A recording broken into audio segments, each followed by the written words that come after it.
on Tolly, and I wanted to make a video tonight, and you could probably hear in my voice. Excuse me.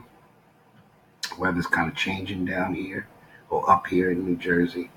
Well, at any rate, uh, I wanted to make a video tonight dealing with the subject of who we are and who our people really is, because that seems to be the problem with our people. Is in order for us to get answers as to why we're going through this affliction, I think that it would be incumbent upon us to find out exactly who we are and why we're going through this. And the biggest thing about it is that our history has been taken from us. But most of us, and that's understood in the situations a lot of our people are in, that we have no other choice. You know what I mean? We don't have time to really do a lot of research and get into a lot of things of a historical and a genealogical level when we're bogged down with just surviving and living. You know, that's why those of us who can, it should be our duty, and it should be sort of a mantra that we stand with, you know what I mean, and live by that. You know what I mean? We're going to provide the information if we get it, and the Most High is generous enough to give us this information, that it's incumbent upon us to share. So at any rate, let's get right in. Now, everybody knows the difference between Americans and, say, Europeans. But most don't know the difference between the children of Abraham, particularly when it comes to race. And by that I mean, Esau and Jacob. And in Esau and Jacob, we're going to get into that a little bit. Esau and Jacob are the two sons of Isaac, the only son of Abraham. Isaac, was the only son of Abraham through his wife, Rebecca. And it says Isaac loved Esau, but he did not eat of his venison, but Rebecca loved Jacob. And at first they come out and they tell you a little bit about him. The first came out red and hairy like a garment, and his name is called Esau. And after that, his brother came out and took the hold of Esau's heel, and his name was Jacob. And Isaac was 80 years old when he bare them. So that would have made him 60 years old. And the boys grew, and Esau was a cunning hunter, a man of the field, and Jacob was a plain man dwelling in tents. So anyway, it goes on to the story about Rebecca loved Jacob. The story goes that, as you will read, and we're not going to get into it, but as you read, that Esau was commanded to marry of his children, or the children of his lineage, which was the Shemite children. And Jacob, he married to the Hebrew children, or the children of his mother's brothers, and they were basically family of his own kind and his own kin. Moving on, he says that Esau was 40 years old when he took the wife of Judah, the daughter of Beri the Hittite, and Bashemath, the daughter of Elon the Hittite.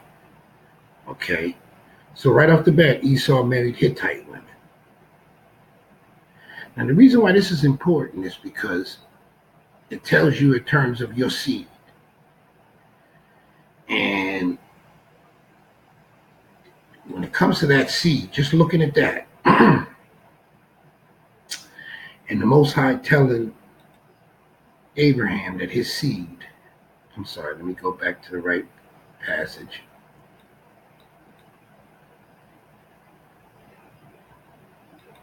This mouse is a little sticky today. Let me get it right here. All right, good. Okay, good. All right, now he tells him here that know of a surety that thy seed shall be a stranger in a land that is not theirs, and shall serve them and afflict them 400 years. And also that nation whom they shall serve will I judge, and afterward they shall come out with great substance. So, in terms of the seed of Abraham, and we're going to look at that in this study. So let's get right into it. Now, the first thing we're going to start is the blackness of Jacob. We're going to establish that. Now, the Jews who claim that they're Jacob's seed, actually nobody in the world actually claiming to be Esau's seed, which I always think that's pretty fascinating that no one has even pondered as to whatever happened to Esau. He just kind of disappeared off the face of the map when clearly it's in all of the prophecies.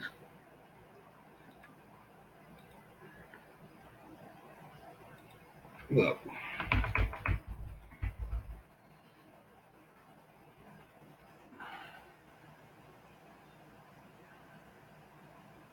Esau stubble.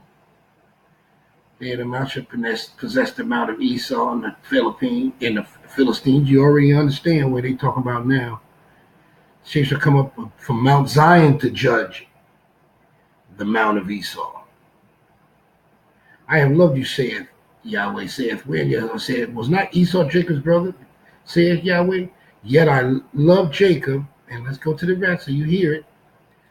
He said, yet I love Jacob, and I hated Esau, and laid his mountain and his heritage waste for the dragons of the wilderness. So he's been doing this over time, matters of fact. That's why you don't really hear about it, because every time he changes his name, this is the constant. Why? Because he says it. So let's find out a little bit about Jacob first. Now, these Jews who claim to be our people, claim to be Jacob, they pretty much, in terms of the Torah,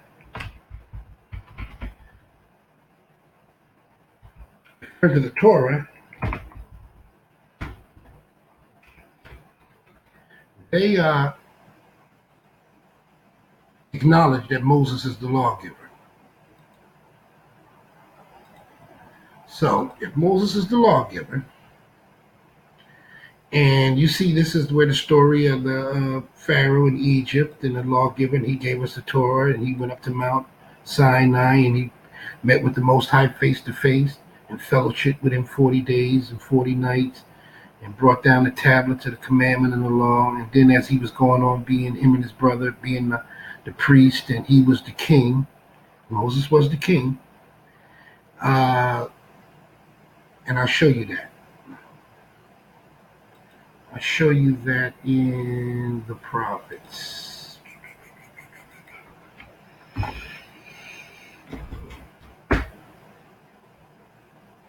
And it tells you here,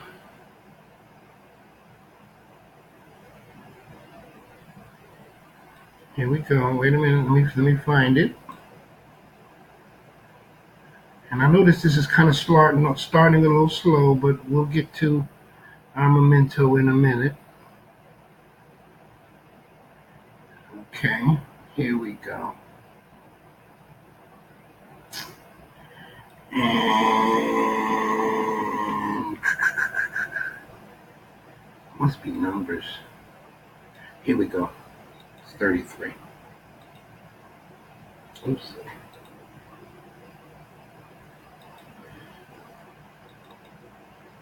Now, he says, now, Moses commanded us a law, even the inheritance of the congregation of Jacob. And he was king in Jeshurun, when the heads of the people and the tribes of Israel were gathered together. That tells you he was our king. Aaron was the high priest. That was just for background. Now let's look at that in terms of who Moses was.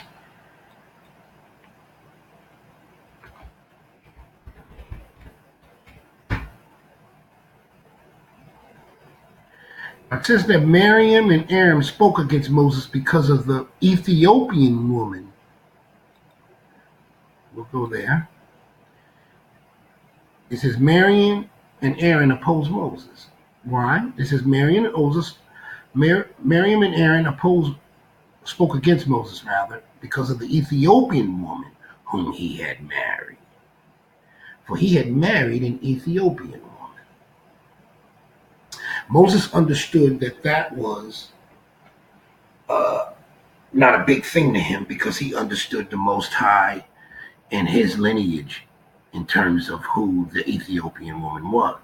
So you got to understand, Ethiopian in terms of the genealogy, Ethiopian would have came from Abraham's second wife through Keturah.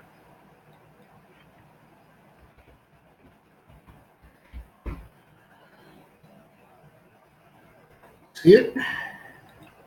And it says, and again, Abraham took a wife, and let's go to 24, so you can see at the end of that, Sarah dies, his first wife. And Isaac bought his mother Sarah's tent and took Rebekah, and she became his wife. Okay, well, let's find out where she died.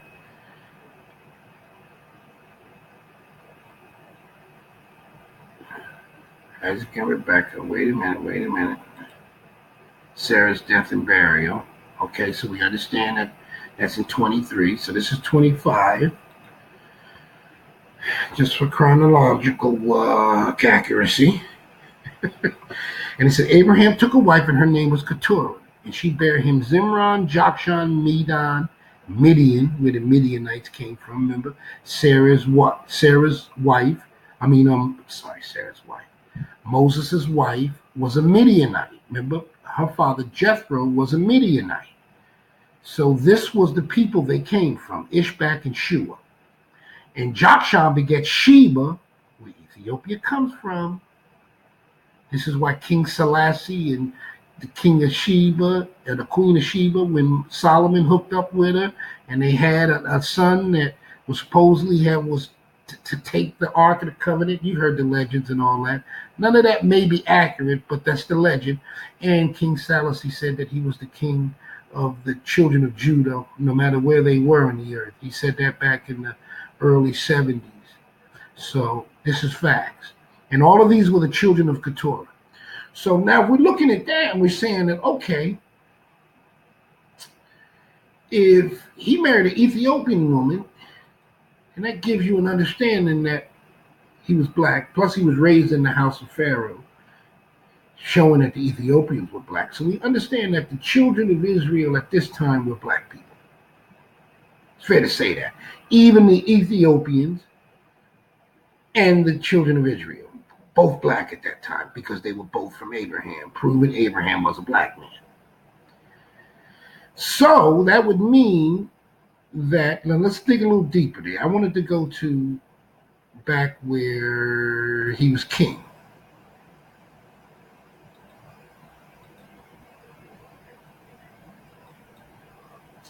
Right? And it says he was king in Jeshurun.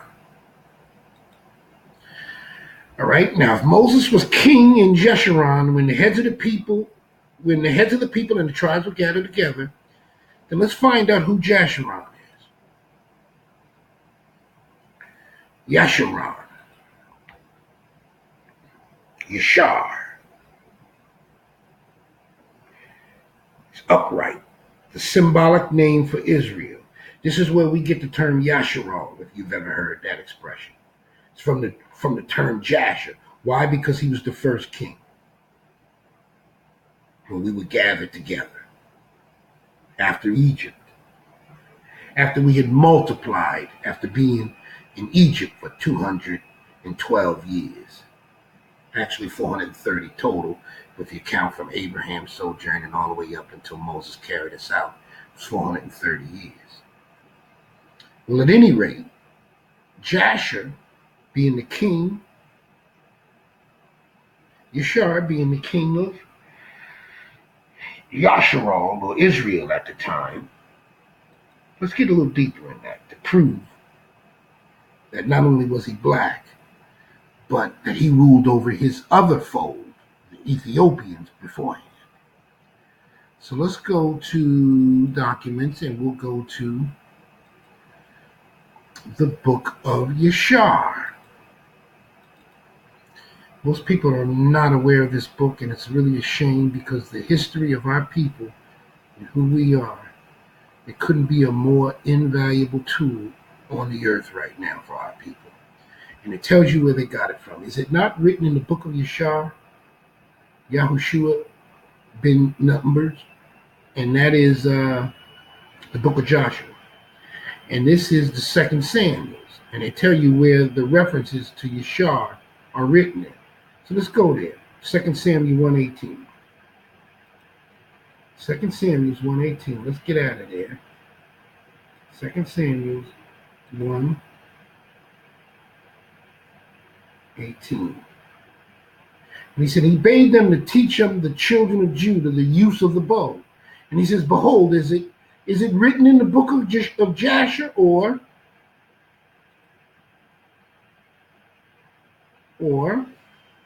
Yashar? The word proves itself. And I haven't said that. This is the book of Yashar. And this is an account of Moses. It was really called the Book of Wars. And just like the Book of Jubilees was written in Moses' time by Moses' hand or the angel of the presence in terms of the Book of Jubilees, but this book was written by Moses. This is another account that details more of what we read in Genesis, except that he gets into detail. The Tower of Babel, everything. Gives you everything in detail about Cain. You don't hear all of these stories. You don't hear no elaboration on them. Seth, just kind of skim through. But for the sake of this discussion, this is dealing with Enoch, which I learned so much more about Enoch, so it much intrigued me so much that I decided to go out and get his book. And that's what his book is. His book, Book of Enoch Restored. I got a couple of Secrets of Enoch. I think I got another one in my flash drives. Well, anyway, back to the Book of Yashar. The Book of Yashar tells us that he ruled over the Ethiopians.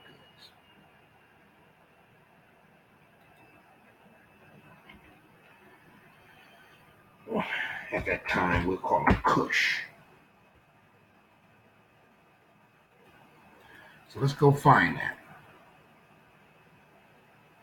Oops. I don't know why it does that. Okay. Let's do it again.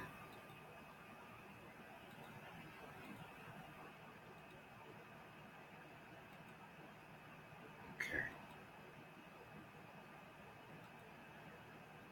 Some of the stuff, Nimrod, the son of Cush, died. Tells you who Nimrod and the Tower of Babel come from. Like I said, the information is invaluable. There's just no other way that I could say it. Now, what Moshe is called is another name for Moses. And he said, Balaam was afraid of Moshe, and he and his two sons rose up and went forth from Egypt, showing that they're the same ones. And they fled and delivered their souls and betook themselves to the land of Cush. And Kikianus, king of Cush. And Moshe was in king's house going out and coming in. Yahweh gave him favor in the eyes of Pharaoh, and in the eyes of all his servants, and in the eyes of all the people of Egypt. And they loved Moshe exceedingly. And the day arrived when Moshe went to Goshen to see his brethren. When he saw the children of Israel and the burdens and their hard labor, Moshe was grieved. So now we understand we're talking about the same one. Now let's talk about after he slays the Egyptian.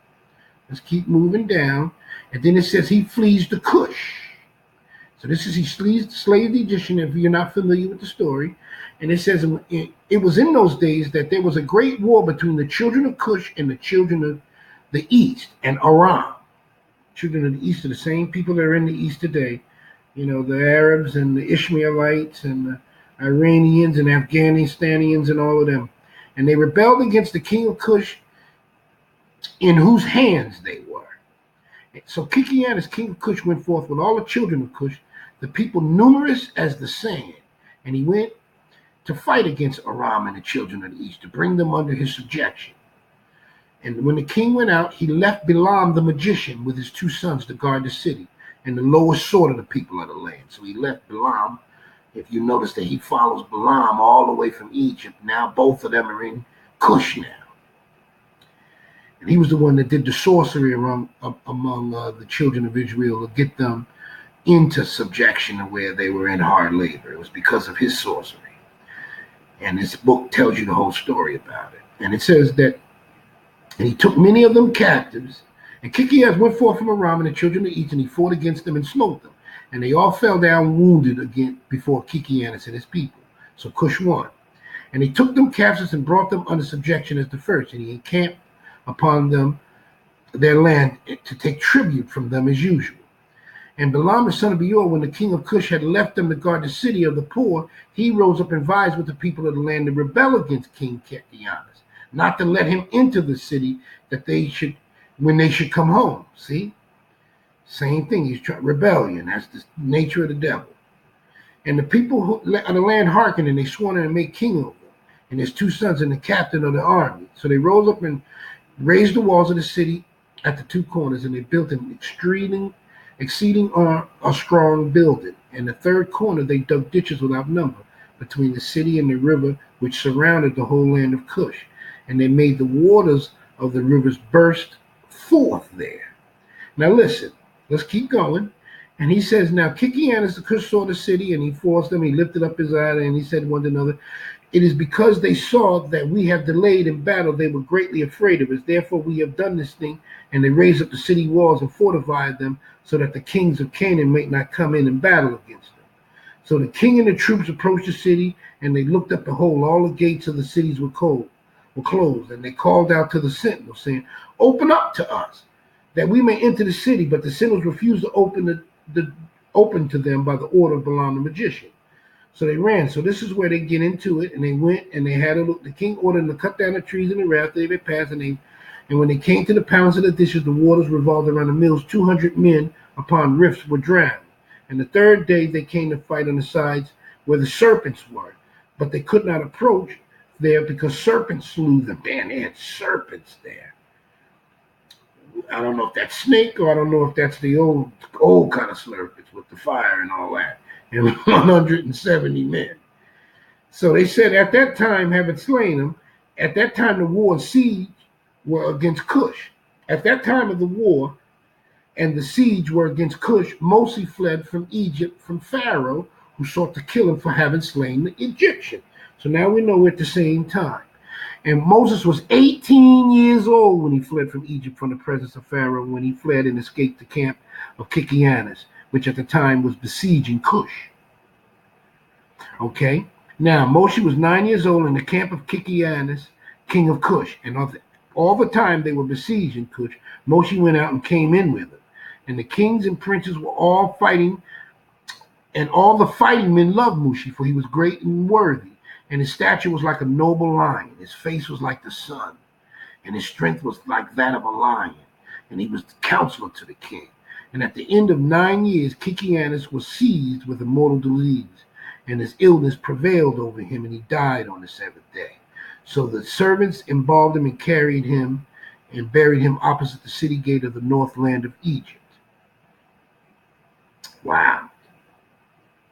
So this tells you that the old Cush was north of the land of Egypt. And they built over him elegant and strong high building, and they placed over him great stones below. And the king's scribes engraved upon those stones all the might of their king Kikianus. And after the death of King Kikianus, it grieved his men and the troops greatly on account of the war. So let's go into where they said, and the king of Aram, now for all the kings of Aram, the children of the east will hear us, our king is dead, and they will attack us suddenly in a hostile manner. And if they will fight against us and leave no remnants of us, now let us therefore go and make a king of him, and let us remain in the siege until the city is delivered unto us. And they wished to choose on that day a man king from the army of Kikianus. And they found no object to their choice like Moshe to reign over them. And they hastened and stripped off each man his garment and cast him upon the ground, and they made a heap and placed Moshe thereupon. And they rose up and blew the trumpets and called out before men and said, May the king live, may the king live. And all the people in the knows swore unto him to, to give him for a wife Adoniah the queen, the Cushite, wife of Kikiana, and they made King Moshe king over them, or Moshe king over them on that day. And all the people of Cush issued a proclamation on that day, saying, Every man must give something to Moshe of what is in his possession. And they spread out sheep upon the heap, a sheep upon the heap, and every man cast into it something of what he had, one gold earring, another coin, also of onyx, stones, bdellium, pearls, marble did the children of Cush cast unto Moshe upon the heap, also silver, gold, and gold in great abundance. And Moshe took all the silver and the gold and the vessels and the bdellium and the onyx stones which all the children of Cush had given him, and he placed them amongst his treasures.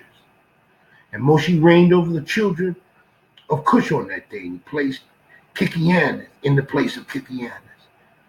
Right? And it's in the 55th year of the reign of Pharaoh the king of Egypt, that is in the 157th year of the Israelites going down into Egypt, Moshe reigned in Cush. Now, Moshe was 27 years old when he began to reign over Cush, and he was 40 years did he reign. And this is before he delivered us out of Egypt.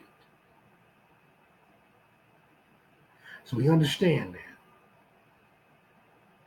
So Moses was black. He reigned over it. He war in Africa. So the people that tell you about, Africa being named after Leo Africanus, from the 15th, 14th, 15th century, this proves that this right here, this is a lie. This is a lie. The word Africa is written in here as Africa. It don't have no names. It says Angius, king of Africa, died in those names. Right? And the children of Edom, they were under their own name. They were called the Edomites then. So now we're going to get into that. And Latinus. When we get the Latin term, and you get the understanding between Latinus, Chittim, Rome, and the Edomites. Spain, the Sephardics. Let's get into that a little bit. And we'll go back to Jasher in a minute. Let's go into the Assyrian captivity, 2 Kings.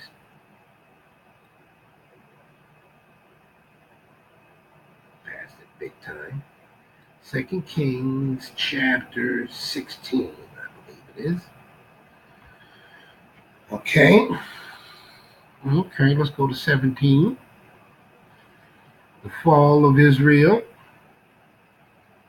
Let's make it a little bit bigger. And the children of Israel. Now we want to talk about how they carried them out. Assyria. Now it tells you, they said, now he rent Israel from the house of David. And they made Jeroboam the king of Nebat king. And Jeroboam drove Israel from following Yahweh. And they made them sin a great sin. For the children of Israel walked in all of the sins of Jeroboam. He was the one who ruled over the northern kingdom. And they departed not from them until Yahweh removed Israel out of his sight, as he had said by all of his servants, the prophets. I mean, he warned them for almost 400 years that he was going to drive them out if they kept it up. And they didn't. So the Most High did it. And the Syrians, I don't know if you have ever seen any of the images of that in ancient folklore.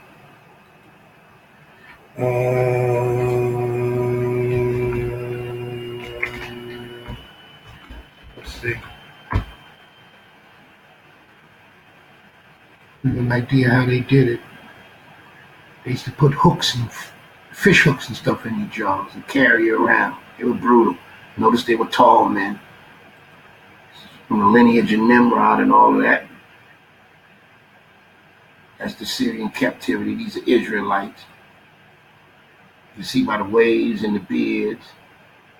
And they with the cone heads, like the clan members they were. Anyway, moving on. They were brutal. They used to flay a lot of them. I wanted to find where they were flaying us. See, they used to hang them. They hung them and flayed them. They were brutal to the children of Israel. Most High warned them for 400 years. Syrian death penalty. They were brutal. Anyway, moving on. He tells them that the king of Assyria brought men from Babylon, from Cuthah, from Ava, from Hamath, Cush, India, and from Sepharvaim. And Sepharvaim is where we get this term.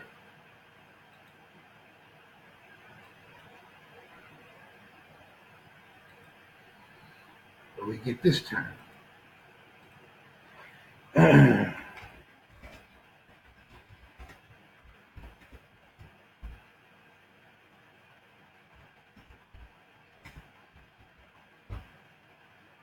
All right?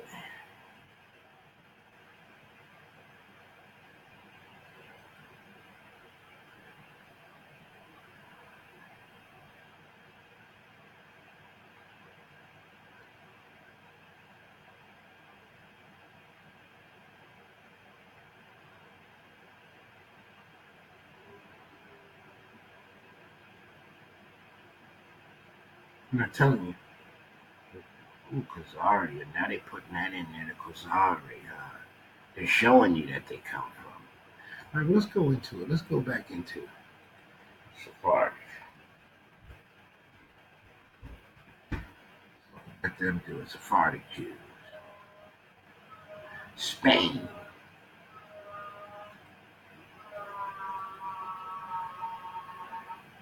All right. Oops. Let me go back. Sephardic. The Sephardim. See that? Let's go back. See that? They just changed the suffix. They just changed the suffix. And they're from Spain, the Iberian Peninsula. See? Scriptures tell you how they got into the land of Israel. It says the king of Assyria, when we were carried out, like he says here, that they carried them out, took them from him, and he removed them out of his sight, carried them away out of the land, carried them out of their own land to Assyria unto this day. And that's true, because they're still there unto this day. And we saw that even through the book of Acts, when he talks about them when they used to come to Jerusalem for Pentecost. They were still coming from the places that they were scattered from in these days. Long story short, let's keep moving. And he says now they came from Cuthah and Ava and from Hamath and from Sepharvaim and placed them in the cities of Samaria instead of the children of Israel.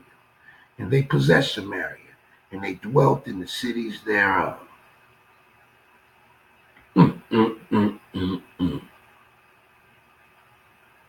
So that tells you why. And they were in the cities of Samaria. That's the reason why the Messiah told the children or the disciples when he was commissioning them to go out and speak to the lost tribe of Israel. If you don't know it, go to Matthew 10. It'll tell you that he says, go not anywhere the Samaritans are, or do not go the way of the Samaria or any way of the Gentiles.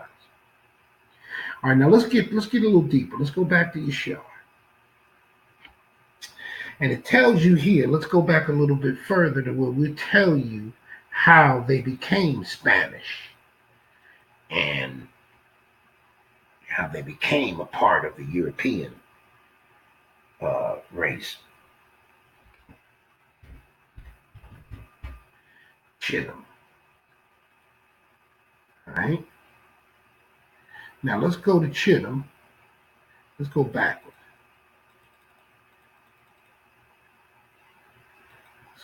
Let's go up top. We're way down. I want to start from the beginning. So let's go to Chittim. All right. Now Chittim is one of the sons of Javan. Right? And Javan is one of the 7 sons of Japheth. It's actually the one that the Romans and the Iranians come from, believe it or not. Well, anyway, Chittim, let's keep going. It said the children of Chittim are the Romans. The names look familiar? The Romans, who dwelled by the valley of Canopia, or Canopia, by the river Tiber. And the children of Dodman are those who dwell in the cities of the sea Gihon, in the land of Bordna.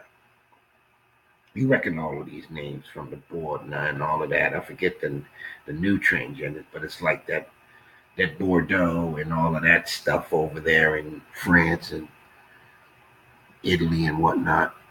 And it says, and it's not Burgundy. What's the name of that place? Can't think of the name. Well, anyway, it'll come up. And these are the families of Japheth according to their cities. Now let's keep going. Let's go to the next one. All right. And it said the children made war with the children of Tubal, and they went in there and they showed them about all of the women. And they said they tell you that the children, you shall not intermarry amongst us, and no man shall give his daughter to any of the children of Chittim.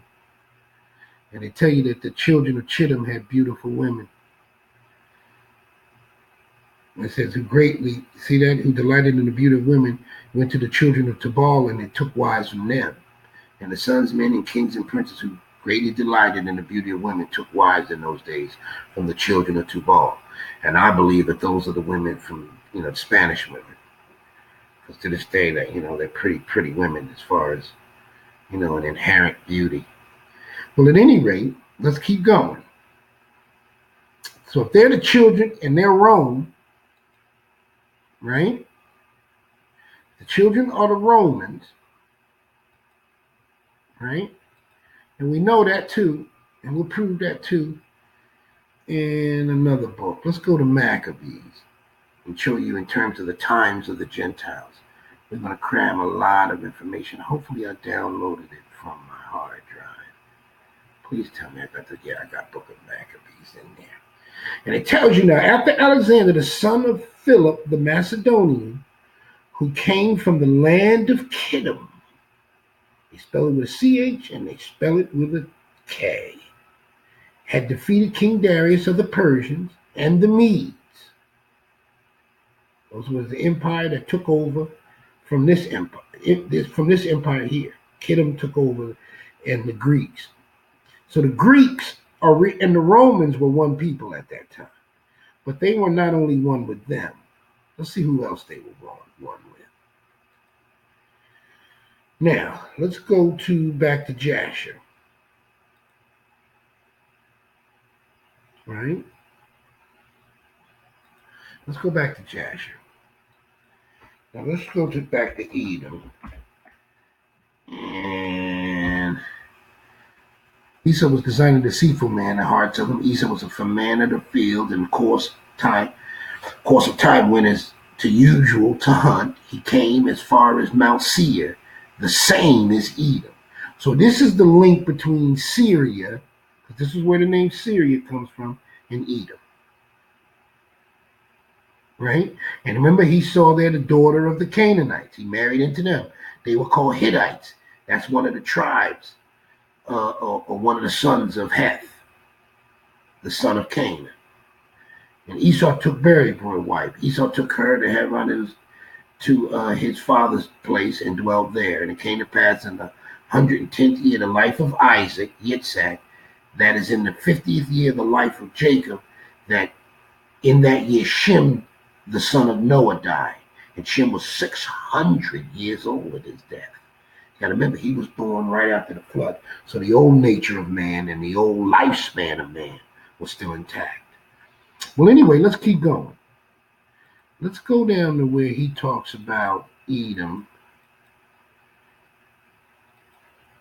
and where they became one people with the children of Chittim.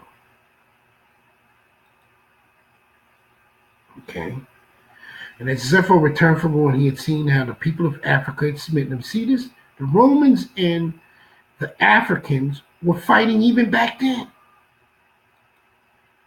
So this war has been going on between Esau and his children and Jacob and his children for thousands of years.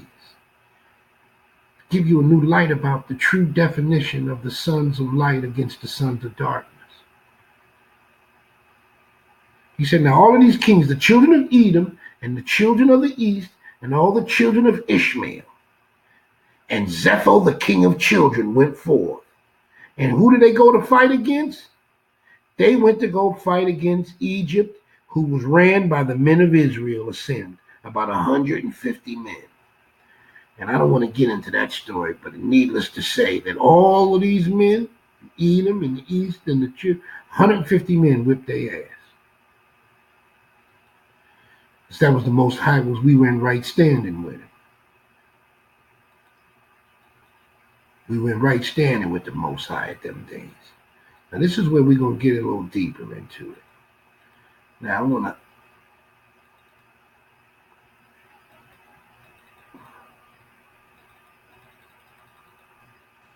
okay, here we go. All right, now we're going to look at where the children of Edom were ruling with. I went too far. Where the children of Chittim and Kittim were one people. Let's go back there because I done passed it. Bam, bam, bam, bam, bam, bam, bam.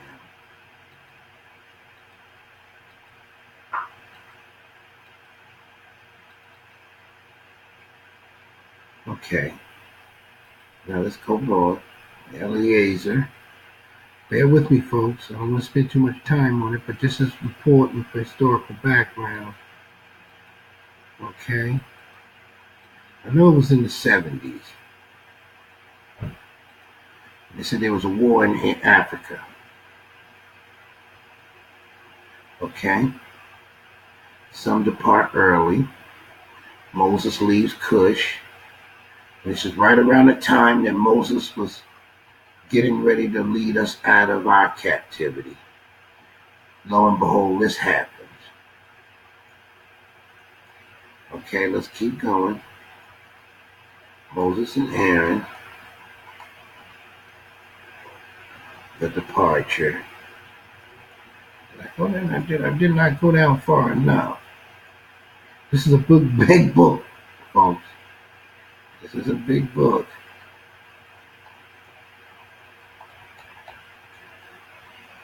Aaron and his sons. Wait a minute, earth swallows. All right, just bear with me because it's coming up. I've studied this 1,000 times, so I know it's here.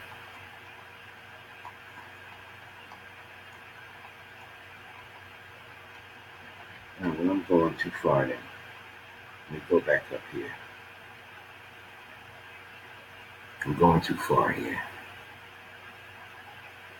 Now let's go down. Let's lose Chittim, man. Let's lose Chittim. Let's use Chittim.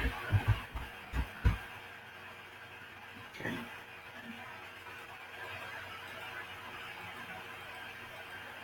Use Chittim. So and I hate to have it to where you.